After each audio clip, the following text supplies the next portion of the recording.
अब तक आपने देखा अंजना बाई और उसकी 2 बेटियां रेणुका और सीमा मिलकर करीब 13 बच्चों की हत्या करती हैं। इसमें अंजना बाई के दूसरे पति की बेटी क्रांति भी शामिल है, जिसे उन्होंने गन्ने के खेत में मारा था। पूछताछ के बाद पुलिस अंजना बाई के घर पहुंची और वहां का मंजर देखकर उनकी आंखें फटी रह गई। दैनिक भास्कर की सीरीज मृत्युदंड में अंजना बाई केस पार्ट 3 में अब आगे की कहानी।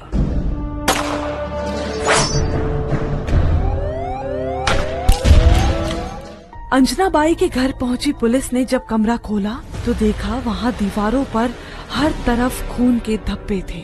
इतना ही नहीं, वहां बच्चों के खून से सने कपड़ों का ढेर भी लगा था। Chief investigation officer inspector Shashikant बोड़े रेणुका के पति किरण शिंदे को लेकर थाने पहुंचे और पूछताछ शुरू की। तेरे घर पर मिले वो कपड़े किसके थे? साहब, वो किडनैप किए हुए बच्चों के थे। अंजना बाई, रेणुका और सीमा पहले बच्चों को किडनैप करती थी, फिर उन्हें मार देती थी। सुनते ही तुरंत शशिकांत बोड़े ने अपनी टीम से कहा, महाराष्ट्र में 1990 से 1996 के बीच अलग अलग थानों से गायब हुए या मर्डर किए गए बच्चों की लिस्ट निकालो।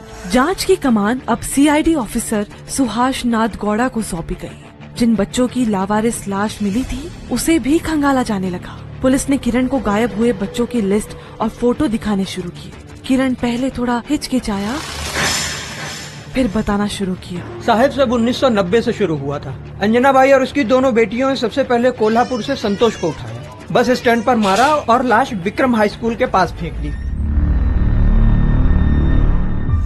इसके बाद एक एक कर कई बच्चे उठाए। बंटी, गुड्डू, अंजलि, क्रांति, ये तीनों कच्ची बस्तियों से बच्चों को उठाते। कभी चोरी करवाते, कभी भीख मंगवाते। जो काम ना आए उसको मार देते। इनमें क्रांति, देवली, मीना, पंकज जैसे कुछ बच्चे अच्छे परिवार के भी थे जिनका मर्डर किया गया। चारों के खिलाफ हत्या, अपहरण और साजिश की गंभीर धाराओं 120B, 302, 365, 342, 344 में मुकदमा दर्ज हुआ। सीआईडी ऑफिसर सुहास नाथ गौड़ा ने 3 महीने में चार्जशीट फाइल कर दी। किरण का कम इन्वॉल्वमेंट होने की बात को देखते हुए उसे सरकारी गवाह बना दिया गया। अब पुलिस चारों को उन सभी जगहों पर ले गई जहां इन लोगों ने इन मासूमों की डेड बॉडीज को फेंका था। कुछ के तो कपड़े तक नहीं गले थे, चप्पलें भी पास ही पड़ी थी और एक बच्ची के कान की बाली भी मिली।